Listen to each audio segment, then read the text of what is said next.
मैं आप सभी का जो हमें YouTube और Facebook के माध्यम से देख पा रहे हैं, परमेश्वर प्रभु यीशु मसीह के नाम से मैं आप सभी का स्वागत करता हूं। और आइए हम आज की आराधना शुरू करें। भजन 96 उसका 7 पद से 13 पद को पढ़कर। हे देश देश के कुल के लोगों, यहोवा का गुणानुवाद करो, यहोवा की महिमा और सामर्थ को मानो, यहोवा के नाम की ऐसी महिमा करो जो उसके योग्य है। भेंट लेकर उसके आंगनों में आओ, पवित्रता से शोभायमान होकर यहोवा को दंडवत करो। हे सारी पृथ्वी के लोगों, उसके सामने कांपते रहो। जाति जाति में कहो, यहोवा राजा हुआ है, और जगत ऐसा स्थिर है कि वह टलने का नहीं। वह देश देश के लोगों का न्याय खराई से करेगा। आकाश आनंद करे और पृथ्वी मगन हो, समुद्र और उसमें की सब वस्तुएं गरज उठे, मैदान और जो कुछ उसमें है वह प्रफुल्लित हो। उसी समय वन के सारे वृक्ष जय जयकार करेंगे। यह यहोवा के सामने हो, क्योंकि वह आने वाला है। वह पृथ्वी का न्याय करने को आने वाला है। वह धर्म से जगत का और सच्चाई से देश देश के लोगों का न्याय करेगा।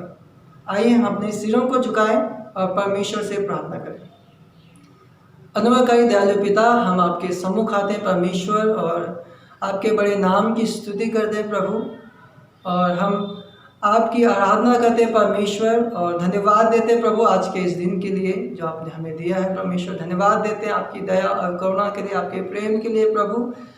परमेश्वर वचन में लिखा है कि हम सब पापी थे, तभी प्रभु यीशु मसीह आप इस संसार में आए, और प्रभु आपने कलवरी के क्रूस पर हमारे पापों के लिए अपना प्राण दिया। प्रभु हम धन्यवाद देते हैं कि आपके कोड़े खाने से हम चंगे हो जाते हैं परमेश्वर, और प्रभु आपके मारे जाने से प्रभु हम छुटकारा पाते हैं, पापों की क्षमा पाते हैं प्रभु। इसके लिए हम आपको धन्यवाद देते हैं प्रभु कि आपने हमें बचाया है प्रभु, और अपने परिवार का एक हिस्सा बनाया प्रभु। इसके लिए हम आपको धन्यवाद देते हैं प्रभु, और प्रार्थना करते हैं प्रभु इस समय के लिए प्रभु, जब हम आपकी आराधना करते हैं, जब हम आपके गीतों को गाते हैं, आपकी स्तुति करते हैं, आपके वचन को सुनते हैं, सीखते हैं प्रभु। प्रभु आप हमें से प्रत्येक के संग साथ हो प्रभु, और परमेश्वर होने दे प्रभु, आप हमें से हर एक के जीवन में कार्य करें प्रभु। और हम चाहते हैं प्रभु हम आपके नाम को ऐसी महिमा दें जिसके आप योग्य हैं प्यारे परमेश्वर। प्रभु सारा आदर जलाल महिमा आपको मिले परमेश्वर, क्योंकि आप इसके योग्य हैं। प्रार्थना विनती अपने उद्धारकर्ता मुक्तिदाता प्रभु यीशु मसीह के नाम से मांगते हैं, आमीन। हालेलुया। धन्यवाद प्रभु यीशु मसीह, आपकी स्तुति हो खुदावंद। आपके नाम में परमेश्वर आपकी आराधना करते हैं प्यारे प्रभु। यह आपकी स्तुति हो।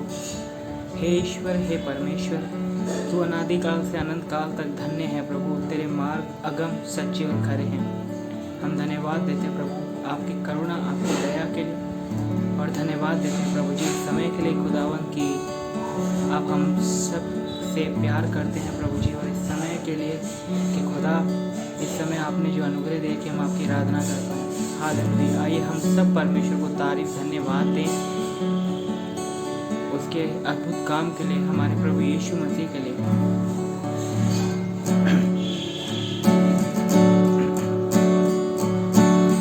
प्रेम की बरखा बरसना चाहती है,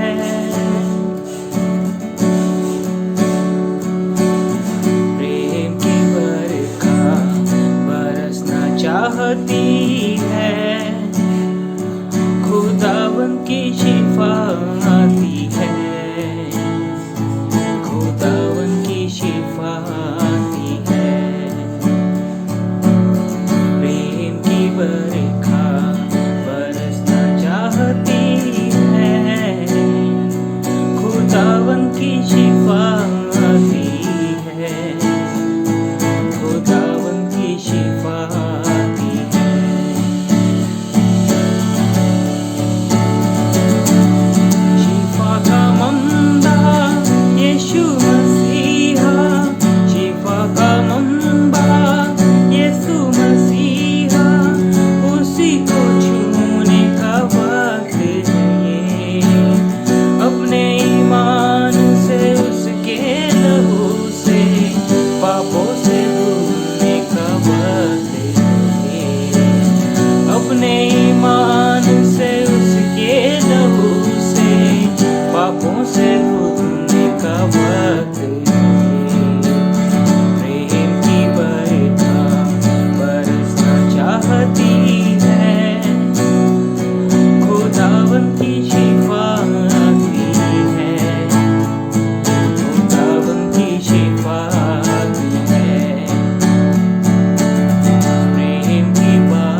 धन्यवाद दें। हालेलुया।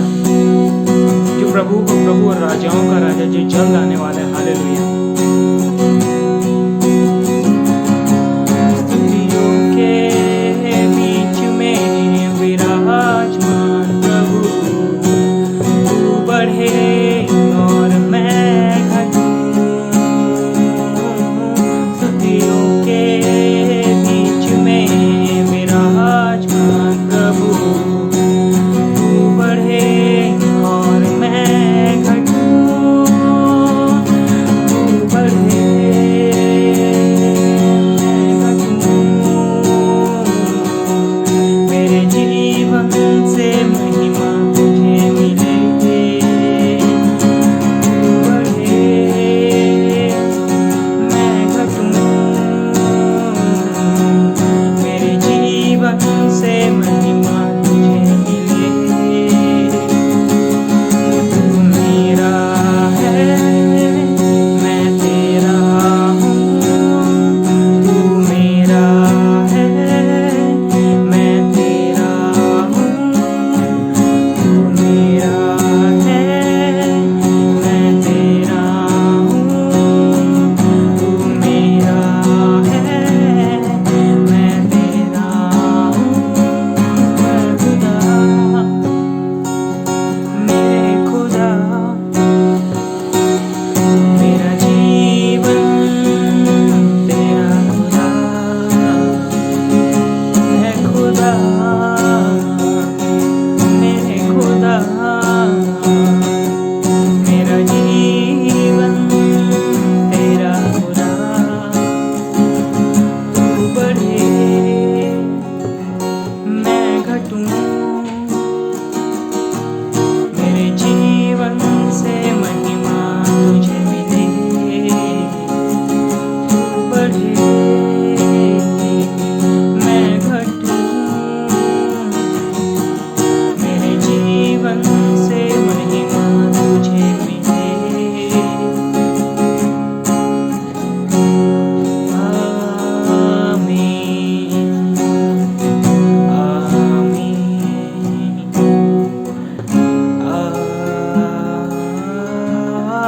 आमीन,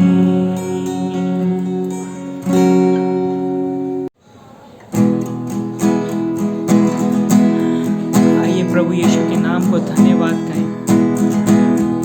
हमारे स्वर्गीय पिता के पवित्र नाम को धन्यवाद करें।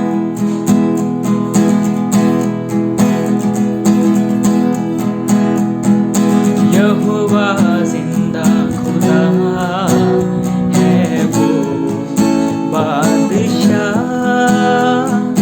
यहोवा जिंदा खुदा है वो बादशाह। मेरा भरोसा है उस पर, कभी ना डिगेगा। मेरा भरोसा है उस पर, कभी न डिगेगा। यहोवा जिंदा खुदा है वो बादशाह। यहोवा जिंदा खुदा है वो बादशाह। अपने जीवन में जितने भी काम प्रभु ने किए, आइए हर एक काम के लिए धन्यवाद दें प्रभु। हालेलुया।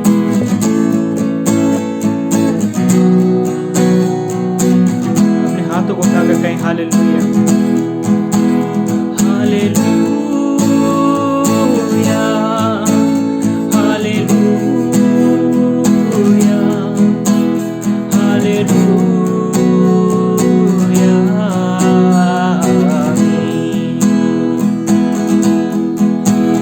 हालेलुया,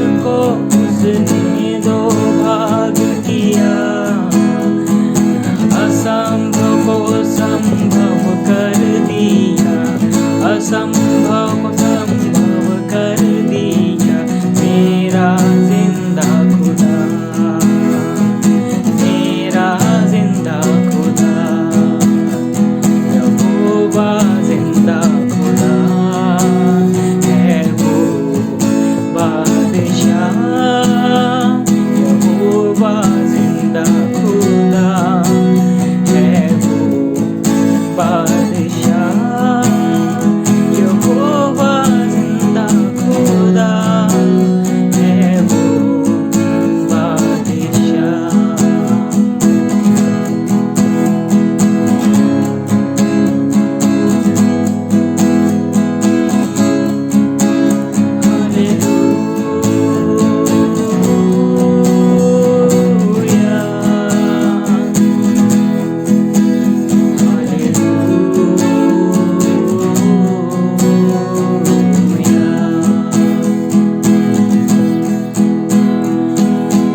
यहोवा जिंदा खुदा है वो बादशाह, यहोवा जिंदा खुदा है वो बादशाह,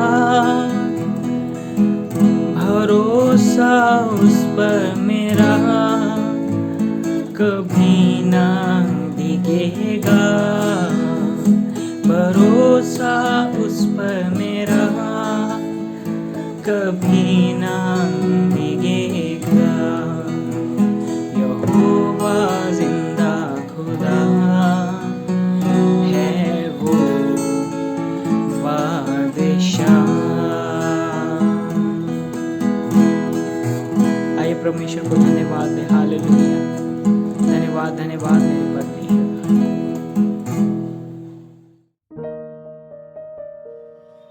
आप सभी को जय मसीह की। ये समय हो कलीसियाई सूचनाओं का। प्रत्येक रविवार आराधना का समय सुबह 9 बजे से लेकर 10:30 बजे तक का होता है। आप सभी फेसबुक और यूट्यूब के माध्यम से हमारे साथ जुड़ सकते हैं।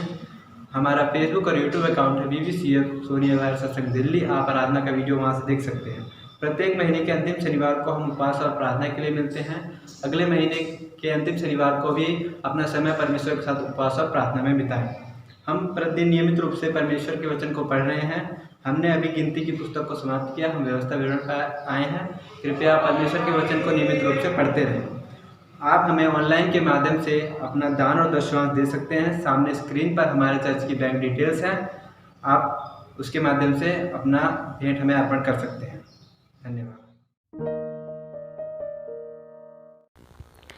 प्यारे बच्चों, आप सभी को जय मसीह की।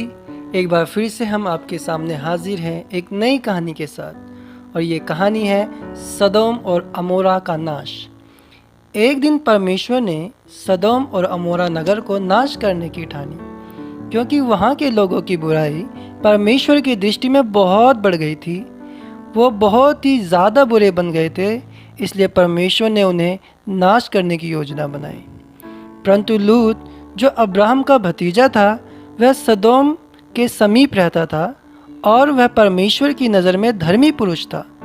परमेश्वर ने लूत और उसके परिवार को बचाने के लिए अपने 2 दूतों को भेजा।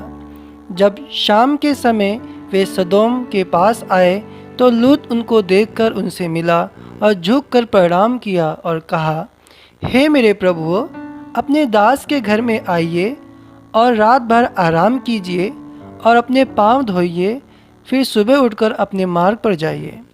पर उन दूतों ने वहाँ रुकना नहीं चाहा, परंतु लूत के बहुत विनती करने पर वे उसके घर रुकने के लिए मान गए और उसने उनके लिए भोजन तैयार किया और रोटियां बनाकर उनको खिलाई। उनके सो जाने से पहले सदोम नगर के पुरुषों ने, जवानों से लेकर बूढ़ों तक, सब लोगों ने आकर उस घर को घेर लिया और लूत को पुकार कर उन दूतों को बाहर ले आने को कहा, क्योंकि वे उनके साथ बुराई करना चाहते थे। तब लूत उनके पास बाहर गया और दरवाजे को अपने पीछे बंद करके कहने लगा, हे मेरे भाइयों, ऐसी बुराई मत करो। पर वे ना माने और लूत को दबाने लगे और दरवाज़ा तोड़ने के लिए निकट आए। तब उन परमेश्वर के दूतों ने, जो लूत के यहाँ मेहमान थे, अपना हाथ बढ़ाकर उसे अपने पास घर में खींच लिया और दरवाज़ा बंद कर लिया और उन्होंने उन सब लोगों को जो घर के बाहर थे अंधा कर दिया, और वे दरवाजे को टटोलते टटोलते थक गए। फिर परमेश्वर के दूतों ने लूत से पूछा, यहाँ तेरा और कौन है? दामाद, बेटे, बेटियाँ और नगर में जो कोई तेरा हो, उन सभी को लेकर इस जगह से निकल जा, क्योंकि हम ये जगह नाश करने पर हैं, इसलिए कि इसकी बुराई परमेश्वर के सामने बहुत बढ़ गई है और परमेश्वर ने हमें इसका सत्यानाश करने के लिए भेजा है। तब लूत ने निकलकर अपने दामादों को, जिनके साथ उसकी बेटियों की सगाई हो गई थी, समझा के कहा, उठो, इस जगह से निकल चलो, क्योंकि परमेश्वर इस नगर को नष्ट करने पर है। पर उसके दामादों ने उसका विश्वास न किया, परंतु उसकी हंसी उड़ाई और उसके साथ न आए। तब अगले दिन सुबह होने से पहले ही दूतों ने लूत से जल्दी करने को कहा और बोले, उठ, अपनी पत्नी और अपनी बेटियों को यहाँ से ले जा, नहीं तो तू भी इस नगर में नष्ट हो जाएगा। पर वह देर करता रहा, और इस कारण परमेश्वर के दूतों ने उन सब के हाथ पकड़कर उन्हें नगर के बाहर ले आए, क्योंकि परमेश्वर की दया लूत पर थी। तब परमेश्वर के दूतों ने उससे कहा, यहाँ से भाग जा और पीछे की ओर मुड़कर ना देखना और कहीं मत रुकना, परंतु सामने के पहाड़ पर भाग जाना, नहीं तो तू भी भस्म हो जाएगा। परंतु लूत पहाड़ पर नहीं भाग सकता था, इसलिए उसने परमेश्वर के दूतों से विनती की कि वह उसे पास के एक नगर में भाग जाने दे, और वे उसकी बात मान गए। जैसे ही लूत उस नगर के पास पहुंचा, तब सूरज निकला और परमेश्वर ने सदोम और अमोरा नगर पर आकाश से गंधक और आग बरसाई और उन नगरों को और उनमें सब रहने वालों को भूमि की सारी फसल समेत नष्ट कर दिया। परंतु लूत की पत्नी जो उसके पीछे थी, मुड़कर पीछे की ओर देखा और वह नमक का खंभा बन गई। सो प्यारे बच्चों, इस कहानी से हम क्या सीखते हैं? इस कहानी से हम ये सीखते हैं कि परमेश्वर हमारे पापों से अप्रसन्न होता है, और परमेश्वर ने एक दिन ठहराया है जिसमें वह सारे मनुष्यों का न्याय करेगा और उनके पापों का दंड देगा। परंतु परमेश्वर चाहते हैं कि हम नाश ना हो। उसने हमें बचाने की एक अद्भुत योजना बनाई है और अपने पुत्र प्रभु यीशु मसीह को इस संसार में भेजा, जो हम सब के पापों के लिए क्रूस पर बलिदान हुआ और हमारे पापों के दंड को सहा। वह मारा गया और फिर तीसरे दिन जी उठा। यदि हम अपने पापों से फिरकर पश्चाताप करें और प्रभु यीशु मसीह पर विश्वास करें, तो निश्चय परमेश्वर हमारे पापों को क्षमा करेगा और हम उसके दंड से बच जाएंगे। आप सबको जय मसीह की। धन्यवाद।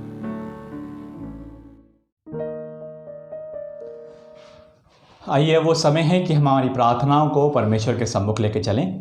अपने हाथों को जोड़ेंगे, आंखों को बंद करेंगे और कहेंगे, जीवित परमेश्वर के पुत्र प्रभु यीशु मसीह मुझ पापी पर दया करें। खुदावंद दयालु परमेश्वर प्रभु यीशु, मैं आपका धन्यवाद करता हूँ। पिता, मैं आपका धन्यवाद करता हूँ कि आप सदैव हमारे साथ हैं। इसके लिए प्रभु जी मैं धन्यवाद करता हूँ। मैं धन्यवादी हूँ कि हमारी प्रार्थनाओं को आप सुनते हैं। इसके लिए हम धन्यवाद करते हैं। धन्यवादी हैं इन तमाम बातों के लिए पिता परमेश्वर, जिनसे आपने हमें छुड़ाया है और अपनी महिमा को हमारे जीवन से लिया है। सर्वशक्तिमान परमेश्वर, आप पवित्र हैं, आप प्रेमी हैं, आप दयालु हैं, आप विलम्ब से क्रोध करने वाले परमेश्वर हैं। इसके लिए मैं धन्यवाद करता हूँ। सर्वप्रथम धन्यवादी हूँ कि आपने हमें बचाया है हमारे गुनाहों से, हमारे पापों से। आपने हमें आज़ाद किया है, इसके लिए मैं धन्यवाद करता हूँ। इस समय पिता परमेश्वर, मैं धन्यवादी हूँ उन तमाम बातों के लिए पिता परमेश्वर जो हमारे जीवनों में हुई हैं। खास तौर धन्यवादी हैं पिछली आराधना सभा के लिए प्रभु, जिसमें हम सब मिलकर आपकी स्तुति और महिमा कर पाए, आपको महिमा दे पाए। इसके लिए प्रभु जी मैं आपका धन्यवाद करता हूँ। धन्यवादी हूँ पिता परमेश्वर कि हम यूट्यूब और फेसबुक के माध्यम से प्रभु जी आराधना अपने घरों में रहकर कर पाए। इसके लिए पिता परमेश्वर मैं धन्यवाद करता हूँ। धन्यवादी हूँ पिता परमेश्वर कि हम बाइबल स्टडी के लिए एक साथ प्रभु जी मिल पाए। इसके लिए हम धन्यवाद करते हैं प्रभु जी। धन्यवादी हैं कि जो भी राहत कोष का कार्य, फूड ऐड का जो कार्य चल रहा है प्रभु, जो हम लोगों की सहायता कर पा रहे हैं, आप हमें ऐसे लोगों से मिलवाते हैं प्रभु जिनको सचमुच ज़रूरत है। हम इसके लिए धन्यवाद करते हैं प्रभु जी। धन्यवादी हैं कि हम दूसरों की सहायता के लिए वहाँ तक पहुँच पा रहे हैं। इसके लिए हम धन्यवाद करते हैं। धन्यवादी हैं प्रभु हमारी टीम के लिए जो प्रभु जी इस राहत कार्य में आगे बढ़ रही है, धन्यवाद करते हैं। धन्यवादी हैं भाई प्रतीक के जीवन के लिए, बहन खुशी के जीवन के लिए, जिन्होंने अपना कोविड टेस्ट कराया और उनका नेगेटिव आया, इसके लिए पिता परमेश्वर मैं आपका धन्यवाद करता हूँ। धन्यवादी हूँ पिता परमेश्वर अधिक के जीवन के लिए, पीयूष के जीवन के लिए, जिनके कान में समस्या थी प्रभु जी वो सही हो पाई, इसके लिए मैं आपका हृदय से धन्यवाद करता हूँ। धन्यवादी हूँ कि प्रभु जी आपने हमारी प्रार्थना को सुना और अपने सहायता को इन भाइयों को दिया, बहनों को दिया। धन्यवाद करते हैं। मैं अपने जीवन के लिए भी धन्यवाद करता हूँ कि प्रभु आपने मेरे जीवन में एक नए वर्ष को जोड़ा, इसके लिए पिता परमेश्वर मैं धन्यवाद करता हूँ। और प्रभु जी मैं आपसे प्रार्थना करता हूँ कि आने वाले समय में आप मुझे समझ दें, मुझे बुद्धि दें, सामर्थ्य दें पिता परमेश्वर, जिससे मैं आपके कार्य को आनंद होकर प्रभु जी करने वाला बन सकूं। इस समय पिता परमेश्वर मैं आपसे प्रार्थना करता हूं रौनक के परिवार के लिए। पिता परमेश्वर मैं आपसे प्रार्थना करता हूं कि जबकि उसके घर में काफ़ी लोग बीमार हैं, प्रभु मैं चाहता हूं कि आप उन्हें छुएं और पूर्ण रूप चंगाई दें। मैं आपसे प्रार्थना करता हूं प्रभु आप दया करें, जो भी स्वेलिंग उनके शरीर में हो रही हैं, जो भी समस्याएं उनके जीवन में चल रही हैं, प्रभु मैं आपसे प्रार्थना करता हूं कि आप दया करें ताकि वो उससे निजात पा सकें। खुदावंद परमेश्वर मैं आपसे प्रार्थना करता हूं अधिक के जीवन के लिए भी प्रभु कि आप उसे पूर्णतः रूप से स्वस्थ करें ताकि वो भी प्रभु आपको महिमा दे सके, उसके ज़रिए हम आपकी महिमा कर सकें। प्रार्थना करते हैं सुधा की मम्मी के लिए जिनके अभी भी कान में समस्याएं हैं प्रभु, प्रार्थना करते हैं आप उनको भी छुएं और पूर्ण रूप चंगाई दें। प्रार्थना करते हैं प्रभु आप दया करें और इस समस्या से काफ़ी लंबे समय से जबकि वो जूझ रही हैं, हम आपसे प्रार्थना करते हैं प्रभु आप दया करें और उनसे इन्हें निजात दिलाएं। प्रार्थना करते हैं बहन संगीता के लिए, प्रार्थना करते हैं प्रभु आप जच्चा और बच्चा दोनों को स्वस्थ रखें ताकि जब उस आनंद को अपने जीवन में देखें तो प्रभु आपको स्तुति और महिमा देने वाले बन सकें। हम चाहते हैं प्रभु आप उनके साथ रहें। प्रार्थना करते हैं बहन उषा के जीवन के लिए कि आपके वचन के साथ वो समय बिता सकें, उनके जीवन में प्रभु आप उनकी सहायता करें ताकि जो भी पढ़ती हैं प्रभु उन्हें समझ आ सके और उससे आपको महिमा दे सकें। प्रार्थना करते हैं बहन सरोज के परिवार के लिए, प्रार्थना करते हैं कि उनके परिवार में पिता परमेश्वर आप अपनी शांति को दें, अपनी सामर्थ्य को दें पिता परमेश्वर, ताकि सब एक साथ मिलकर एक प्रेम में प्रभु आगे बढ़ सकें। प्रार्थना करते हैं भाई इंद्रजीत के लिए प्रभु जिनको खुजली की समस्या हो गई है, प्रार्थना करते हैं प्रभु आप उसकी भी सहायता करें ताकि वो भी इससे आज़ादी उसको मिल सके, उससे निजात पा सके। प्रभु मैं आपसे प्रार्थना करता हूँ यीशु आप दया करें। इसी प्रकार हम प्रार्थना करते हैं भाई धीरज के लिए, प्रार्थना करते हैं कि अकाउंट का कार्य वो सही से सीख सके जिससे पिता परमेश्वर वो आपको महिमा और आदर देने वाला हो सके। पिता परमेश्वर हम आपसे प्रार्थना करते हैं हमारी कलीसिया के लोगों के लिए जो कार्य कर रहे हैं प्रभु, बाहर जाते हैं कार्य कर रहे हैं, हम उनकी सुरक्षा की मांग आपसे करते हैं और मैं चाहते हैं प्रभु जी आप जहां भी वो कार्य करते हैं वहां पर वो सफल हों, आप उन्हें समझ और बुद्धि दें ताकि वो आगे बढ़ें और होने दे प्रभु इस माध्यम से वो आपको महिमा देने वाले बने। मैं आपसे प्रार्थना करता हूँ जिनके पास नौकरियाँ नहीं हैं आप उनके लिए भी प्रभु जी नौकरी का इंतजाम करें ताकि सब मिलकर प्रभु आपको महिमा और आदर दें। प्रार्थना करते हैं हमारे बच्चों के लिए, जवानों के लिए जो पढ़ रहे हैं उनके लिए भी हम आपसे प्रार्थना करते हैं प्रभु आप दया करें, सब बुद्धि पाएँ और अपने स्कूलों में, अपने कॉलेजेस में, अपने एग्ज़ाम्स में प्रभु अच्छे से आगे बढ़ सकें। विनती करते हैं प्रभु आप दया करें, अनुग्रह करें। सब कुछ आपके हाथों में समर्पित करते हैं प्रभु यीशु मसीह के नाम से इस प्रार्थना को मांगते हैं, आमीन। आइए हम प्रेरितों के विश्वास को दोहराएं। मैं विश्वास रखता हूँ सर्व सामर्थी पिता परमेश्वर पर जिसने आकाश व पृथ्वी की रचना की और उसके इकलौते पुत्र हमारे प्रभु यीशु मसीह पर कि वह पवित्र आत्मा की सामर्थ्य से देहधारी होकर कुंवारी मरियम से उत्पन्न हुआ, पेंतुस पिलातुस के राज्य में दुख उठाया, क्रूस पर चढ़ाया गया, मारा गया, गाड़ा गया, अधलोक में गया, तीसरे दिन मृतकों में से जी उठा, आकाश पर चढ़ गया और सर्व सामर्थी पिता परमेश्वर के दाहिनी हाथ बैठा है, जहाँ से वह जीवितों व मृतकों का न्याय करने के लिए आएगा। मैं विश्वास रखता हूँ पवित्र आत्मा पर, विश्वासियों की मंडली पर, संतों की संगति पर, पापों की क्षमा, देह के जी उठने और अनंत जीवन पर। आमीन। आइए अब वो समय है कि हम परमेश्वर के वचन की ओर चलें और मेरे साथ निकाल लें फिलिप्पियों की पत्री उसका पहला अध्याय 1 पद से लेकर 11 पद तक। फिलिप्पियों की पत्री उसका पहला अध्याय 1 पद से लेकर 11 पद तक। परमेश्वर के वचन में इस प्रकार से लिखा है, कि मसीह यीशु के दास पौलुस और तीमुथियुस की ओर से सब पवित्र लोगों के नाम जो मसीह यीशु में होकर फिलिप्पी में रहते हैं, अध्यक्षों और सेवकों समेत, हमारे पिता परमेश्वर और प्रभु यीशु मसीह की ओर से तुम्हें अनुग्रह और शांति मिलती रहे। मैं जब जब तुम्हें स्मरण करता हूँ तब तब अपने परमेश्वर का धन्यवाद करता हूँ, और जब कभी तुम सब के लिए विनती करता हूँ तो सदा आनंद के साथ विनती करता हूँ, इसीलिए कि तुम पहले दिन से लेकर आज तक सुसमाचार के फैलाने में मेरे सहभागी रहे हो।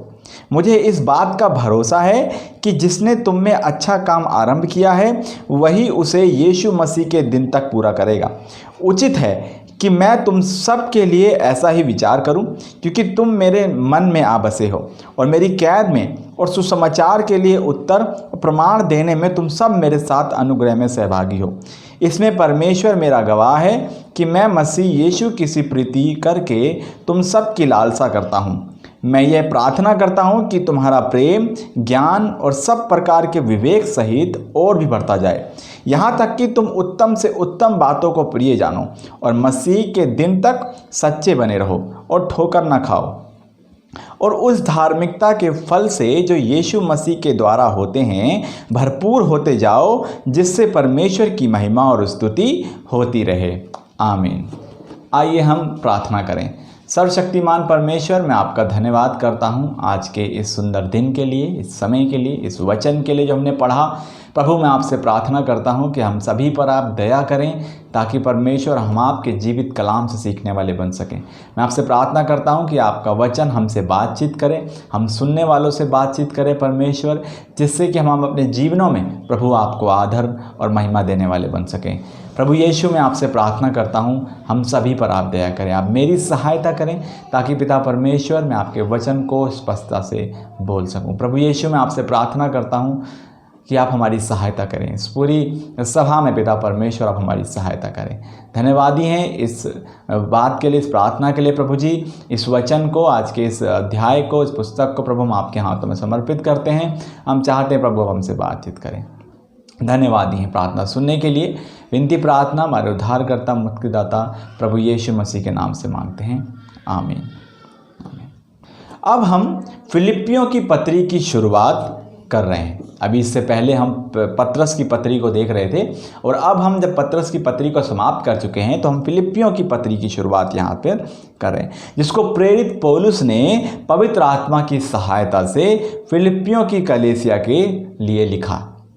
और जैसा हमने पहला पत्रस की पत्री में सीखा था और देखा था कि हमें हर समय मसीह के दुखों में सहभागी होने को तैयार रहना है, उसी तरह फिलिप्पियों की पत्री का मुख्य उद्देश्य हमें इस बात को सिखाता है, इस बात को दिखाता है कि सदा आनंदित रहो, सदा आनंदित रहो। अगर हम फिलिप्पियों की 3 अध्याय के पहले पद में यदि देखें तो पौलुस वहाँ लिखते हैं कि मेरे भाइयों, प्रभु में सदा आनंदित रहो, प्रभु में आनंदित रहो।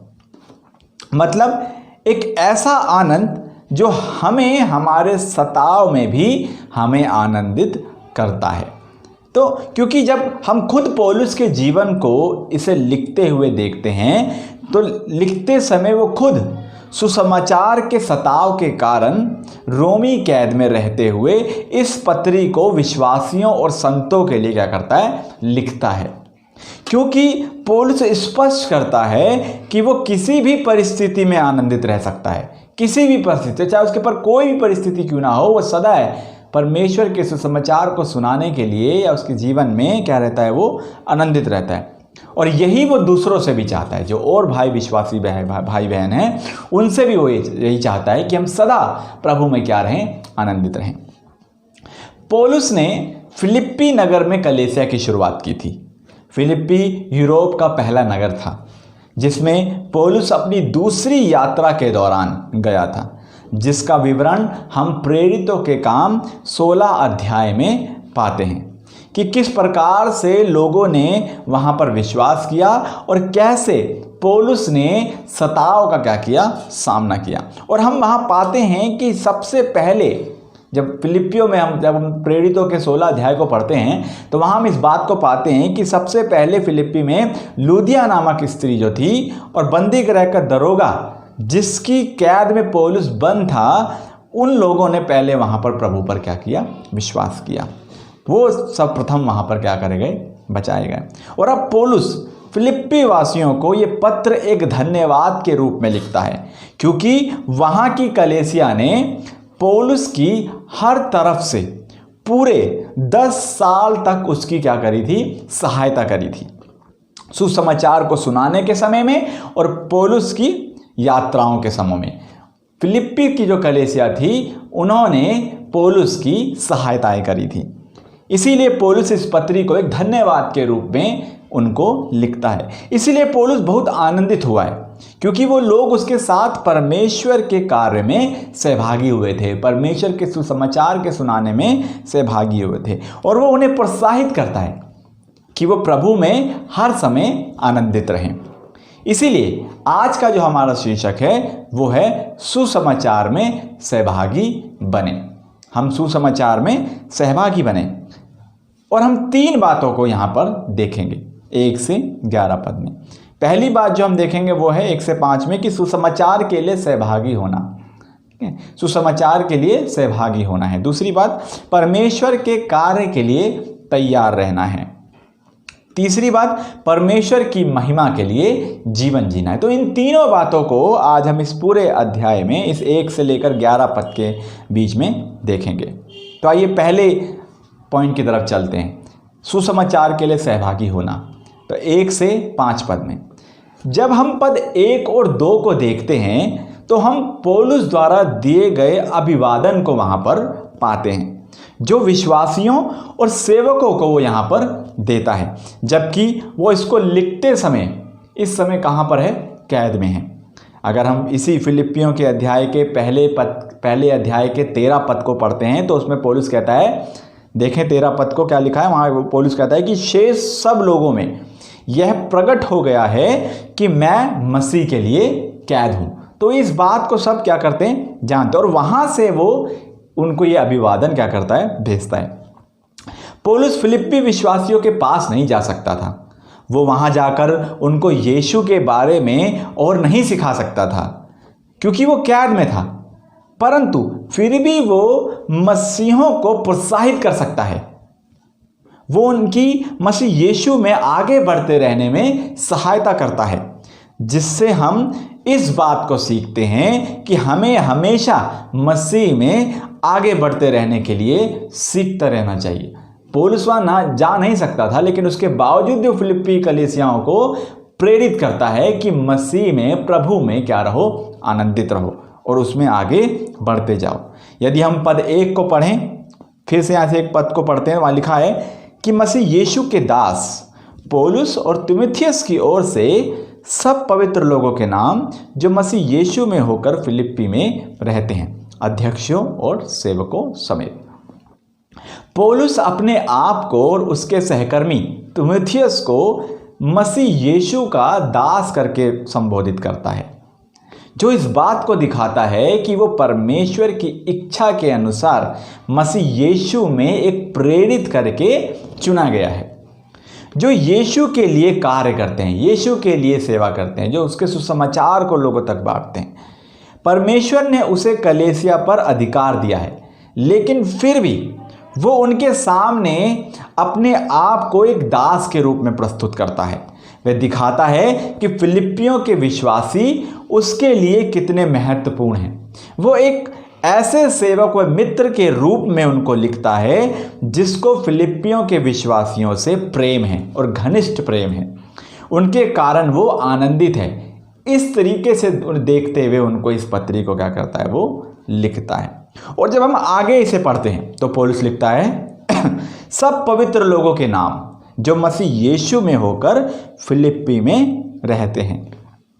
पौलुस उनको जो मसीह में बचा लिए गए हैं या मसीह के अनुसार जीते हैं या परमेश्वर की आज्ञाओं के अनुसार चलते हैं, जो परमेश्वर को अपने जीवन में पहला स्थान देते हैं, उनको पवित्र कहकर पुकारता है।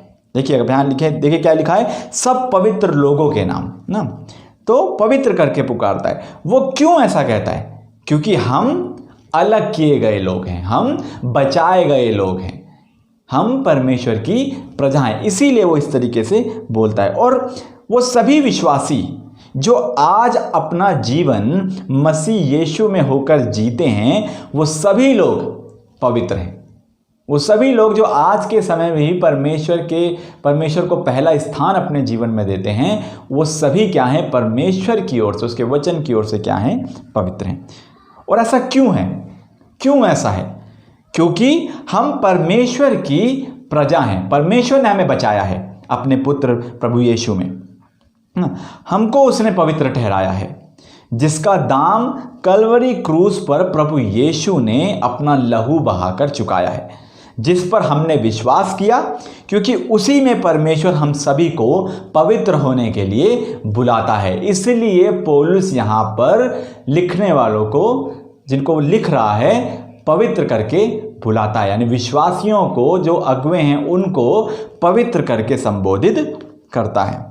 खासतौर उनके लिए भी जो सेवा में सहभागी होते हैं, जैसे बिशप, पासवान, प्राचीन, सहायक आदि। इसीलिए पौलुस अपने पत्र की शुरुआत में उनको पवित्र करके क्या करता है? संबोधित करता है। और दो बड़े महत्वपूर्ण शब्दों का इस्तेमाल वो यहाँ पर करता है, अनुग्रह और शांति। यदि हम दूसरे पद को पढ़ें तो वहाँ कहता है, हे हमारे पिता परमेश्वर और प्रभु यीशु मसीह की ओर से तुम्हें अनुग्रह और शांति मिलती रहे। वो अनुग्रह और शांति को यहाँ पर संबोधित करता है, उनको इस तरीके से आशीष देता है जो हमारे आनंद को मसीह में प्रस्तुत करता है। आइए तीसरे और पांचवें पद को पढ़ें। 3 से 5 पद में वहाँ इस प्रकार से लिखा है कि मैं जब जब तुम्हें स्मरण करता हूँ तब तब अपने परमेश्वर का धन्यवाद करता हूँ, और जब कभी तुम सब के लिए विनती करता हूँ तो सदा आनंद के साथ विनती करता हूँ, इसीलिए कि तुम पहले दिन से लेकर आज तक सुसमाचार के फैलाने में मेरे सहभागी रहे हो। पौलुस बताता है कि फिलिप्पियों के विश्वासी प्रथम दिन से लेकर, यानी जिस दिन पौलुस फिलिप्पियों में गया था, जब लूदिया नामक स्त्री को उसने सुसमाचार सुनाया था, उस दिन से लेकर उसके कैद में जाने के बाद तक वो सभी उसके साथ सुसमाचार में सहभागी हुए थे, परमेश्वर की सेवा में सहभागी हुए थे।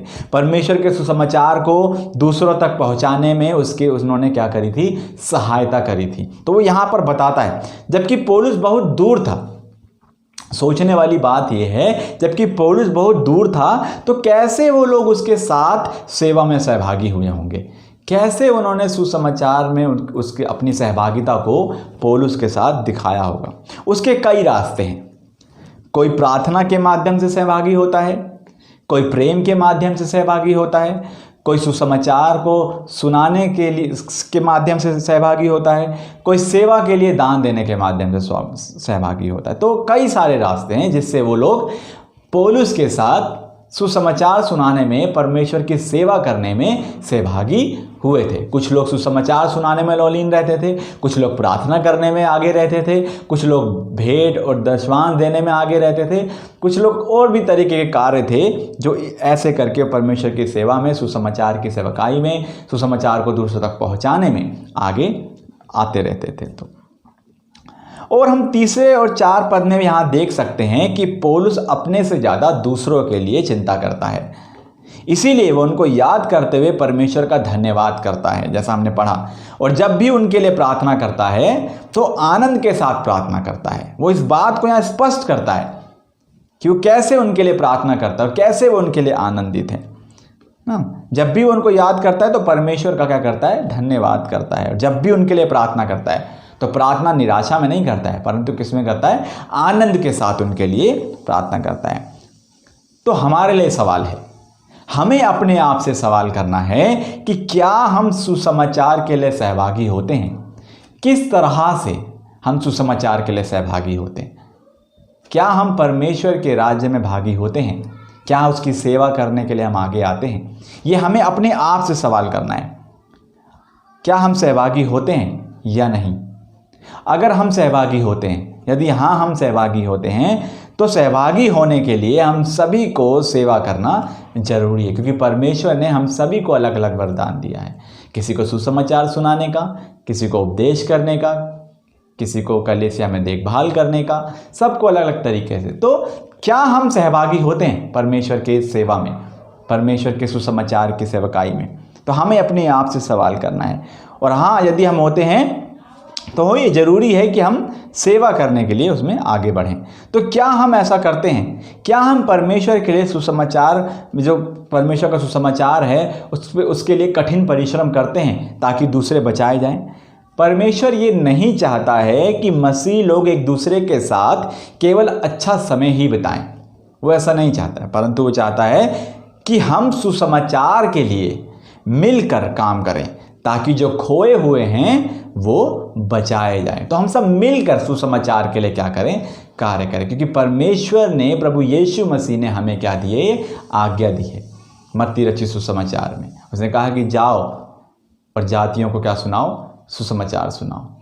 तो इसीलिए हमें अपने आप से सवाल करना है कि क्या जबकि हम बचा लिए गए हैं तो क्या हम सुसमाचार के लिए कठिन परिश्रम करते हैं? क्या हम परमेश्वर की सेवा के लिए आगे आते हैं? तो हमें अपने आप से ये सवाल करना है। ये कलीसिया, जो फिलिप्पी की कलीसिया को पौलुस पत्र लिख रहा है, इसमें सभी लोग जो थे वो पौलुस की सेवकाई में, सुसमाचार को सुनाने में सदैव उसके साथ, प्रथम दिन से, वो खुद कहता है कि प्रथम दिन से वो उसके साथ थे। इसीलिए वो आनंदित है। वह आनंदित होकर वो उन्हें भी कहता है कि तुम सब भी क्या रहो? प्रभु में आनंदित रहो।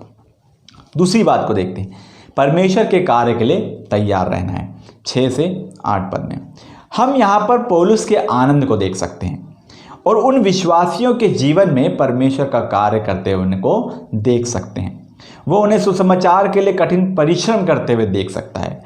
पर हमें ध्यान देना है कि पौलुस किस तरह से उन्हें यहाँ पर समझाता है। यदि हम पद 6 को पढ़ें तो देखिए पौलुस वहाँ क्या कहता है। पौलुस कहता है पद 6 में कि मुझे इस बात का भरोसा है कि जिसने तुम में अच्छा काम आरंभ किया है वही उसे यीशु मसीह के दिन तक पूरा भी करेगा।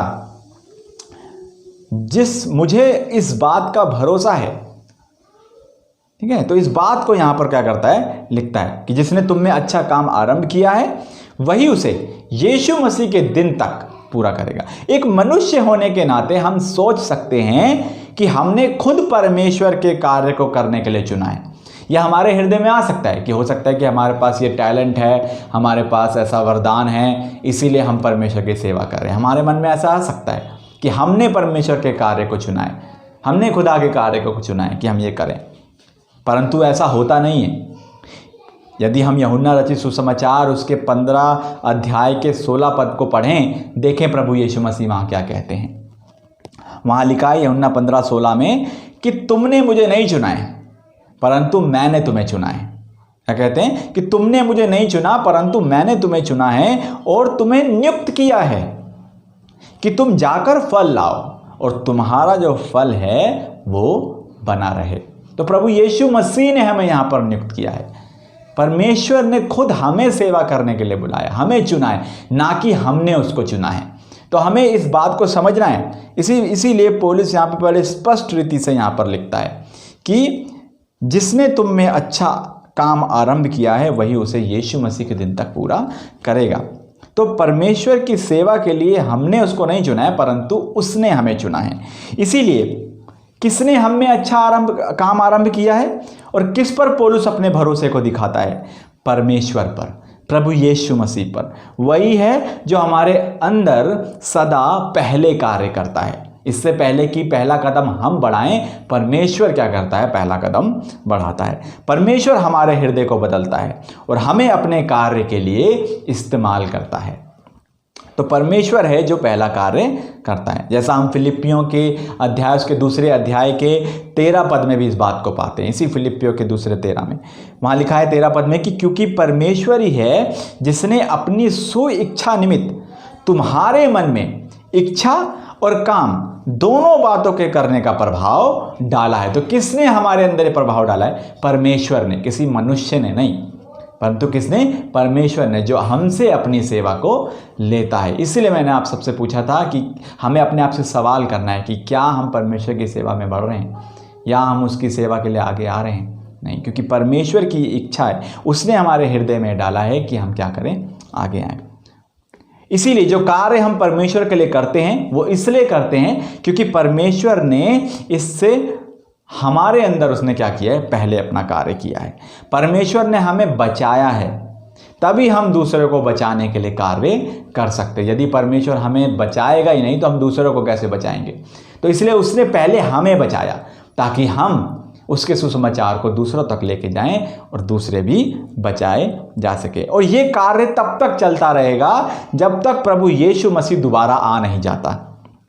तभी हम में परमेश्वर का कार्य का समापन होगा और हम उसके साथ सदा काल के लिए विश्राम में प्रवेश करेंगे। ये जब तक चलता रहेगा जब तक प्रभु यीशु मसीह आ नहीं जाता। इसलिए पौलुस अपने भरोसे को किसी मनुष्य के ऊपर नहीं दर्शाता है, वो परमेश्वर पर दिखाता है, क्योंकि वही है जो इस कार्य को हमारे अंदर करता है। उसे परमेश्वर के कार्य पर भरोसा है कि वो उसे क्या करता है, पूरा करता है। क्योंकि किसी मनुष्य का कार्य, यदि हम सांसारिक तौर पर देखें तो किसी मनुष्य का कार्य कुछ पल के लिए होता है।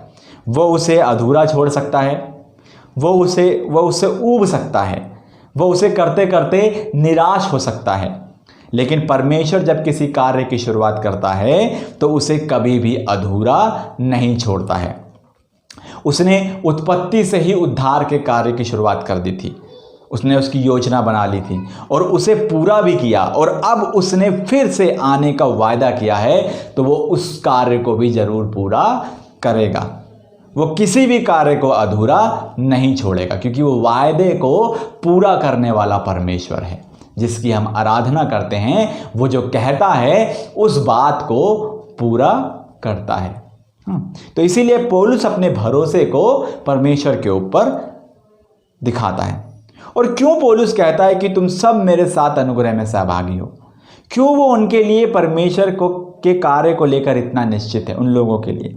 क्योंकि उसने उनके विषय में सुना था, उनके उस कठिन परिश्रम के बारे में सुना था जो सुसमाचार के लिए किया गया था, जो वो कलीसिया सुसमाचार सुनाने के लिए कर रही थी, उसके बारे में उसने सुना था।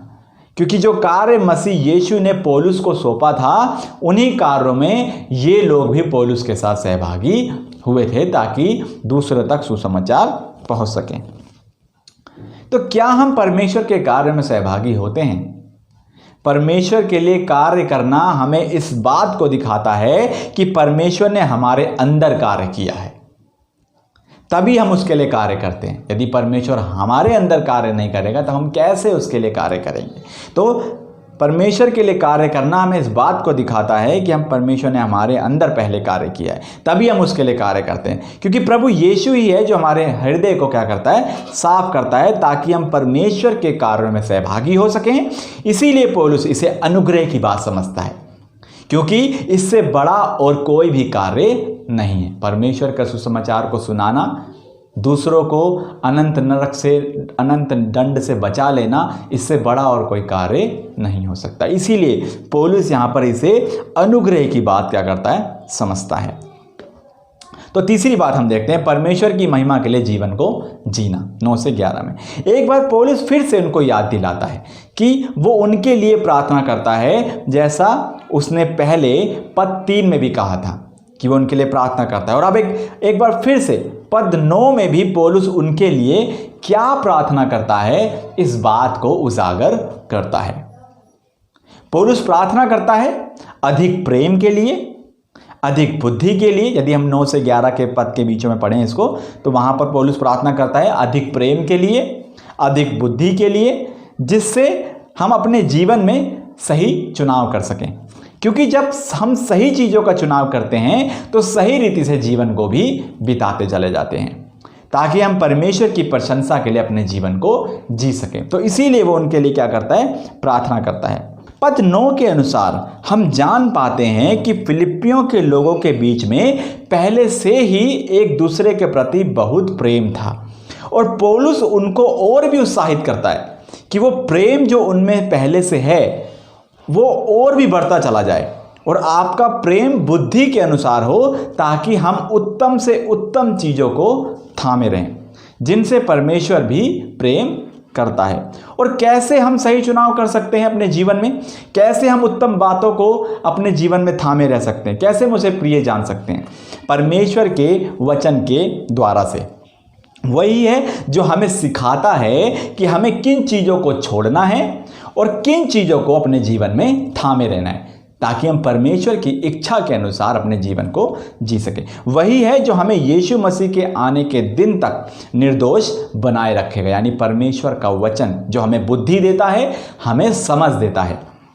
मसीह के दिन तक सच्चे बने रहने में और ठोकरों से बचे रहने में परमेश्वर का वचन हमारी सहायता करता है। परमेश्वर का वचन हमें परमेश्वर के साथ सही संबंधों और सहभागिता में रहने में हमारी मदद करता है। यदि हम परमेश्वर के वचन में अपने जीवन को बिताते हैं तो ये तय है कि वो हमारे रिश्ते को परमेश्वर के साथ, हमारी सहभागिता को परमेश्वर के साथ सही बनाए रखता है, क्योंकि परमेश्वर का वचन हमें नया जीवन देता है। जैसा मत्ती रचित सुसमाचार 4 अध्याय के 4 पद में प्रभु यीशु मसीह कहते हैं, वहाँ लिखा है कि मनुष्य केवल रोटी ही से नहीं परंतु हर एक वचन से जो परमेश्वर के मुख से निकलता है जीवित रहेगा। और भजन संहिता 119-105 में पाते हैं कि तेरा वचन मेरे पाँव के लिए दीपक और मेरे मार्ग के लिए उजियाला है। इसीलिए ये जरूरी है कि हम प्रभु यीशु में बने रहें और उसके वचनों में क्या रहें, हम बने रहें, परमेश्वर के वचन में भी बने रहें, जिससे हम परमेश्वर की महिमा में के लिए जी पाएँ, उसके लिए उसके कार्य में सहभागी हो पाएँ और सदा अपने जीवन से हम परमेश्वर की महिमा में आगे बढ़ते चले जाएं और उसकी भरपूरी में आगे बढ़ते चले जाएं, ताकि उसके द्वारा हमारे जीवन से उसकी यानी परमेश्वर की महिमा हो सके। तो इन सभी कार्य को पौलुस यहाँ पर उनसे बताता, और ये हमारे लिए भी जरूरी है। जबकि हम आज के समय में जी रहे हैं तो हमें इस बात का ध्यान रखना है कि हमें अपने जीवन में सहभागिता को किसके साथ, परमेश्वर के साथ दिखाना जरूरी है। सुसमाचार में अपने जीवन को बिताना जरूरी है, ताकि जैसे हम बचाए गए वैसे दूसरे भी बचाए जाए, और सदा प्रभु में आनंदित रहने की ज़रूरत है, क्योंकि परमेश्वर का वचन जो हमें सामर्थ देता है, हमें नया जीवन देता है। और जैसा हम प्रभु यीशु मसीह ने को देखें, जैसा उसने कहा यूहन्ना रचित सुसमाचार उसके 15 अध्याय के 4 से 5 पद में भी कि तुम मुझ में बने रहो और मैं तुम में। जैसा डाली यदि दाखलता में बनी ना रहे तो अपने आप से नहीं फल सकती, वैसे ही तुम भी यदि मुझ में बने ना रहो तो नहीं फल सकते। मैं दाखलता हूँ, तुम डालियाँ हो। जो मुझ में बना रहता है और मैं उसमें, वह बहुत फल लाता है, क्योंकि मुझसे अलग होकर तुम कुछ भी नहीं कर सकते। इसीलिए हमें उस धार्मिकता के फल से जो यीशु मसीह के द्वारा से होते हैं उसमें बने रहना है, उसके वचन में हमें बने रहना है और भरपूर होते जाना है, ताकि हमारे जीवनों में परमेश्वर की महिमा और उसकी स्तुति निरंतर होती रहे। परमेश्वर आप सभी को आशीष दे। आइए हम प्रार्थना करें। सर्वशक्तिमान परमेश्वर, मैं आपका धन्यवाद करता हूँ आज के इस दिन के लिए, इस समय के लिए। प्रभु मैं धन्यवाद करता हूँ आज के इस वचन के लिए जो हमने सुना। मैं चाहता हूँ प्रभु कि आप इस माध्यम से हमें आशीषित करें, ताकि हम आपकी महिमा और आपको आदर अपने जीवन से देने वाले बन सके। मैं आपसे विनती करता हूँ प्रभु, आप सहायता करें, मदद करें। धन्यवादी हैं आज की सभा के लिए, इस समय के लिए, इस वचन के लिए। प्रभु मैं धन्यवाद करता हूँ कि ये वचन हमारे हृदय में कार्य करे, जिससे प्रभु आपकी स्तुति और आपकी महिमा हमारे जीवनों से हो। प्रभु हम धन्यवाद करते हैं, सारा दर सारी महिमा हम आपको देते हैं। विनती प्रार्थना हमारे उद्धारकर्ता मुक्तिदाता प्रभु यीशु मसीह के नाम से मांगते हैं, आमीन। आइए हम आशीष वचन की ओर चलें। अब जो तुम्हें ठोकर खाने से बचा सकता है और अपनी महिमा की भरपूरी के सामने मगन और निर्दोष करके खड़ा कर सकता है, उस एकमात्र परमेश्वर हमारे उद्धारकर्ता की महिमा और गौरव और पराक्रम और अधिकार हमारे प्रभु यीशु मसीह के द्वारा जैसा सनातन काल से है, अब भी हो और जुगानुजुग होता रहे, आमीन। आप सभी को जय मसीह की। परमेश्वर आप सभी को आशीष दे, सदैव आपके साथ रहे। जय मसीह की।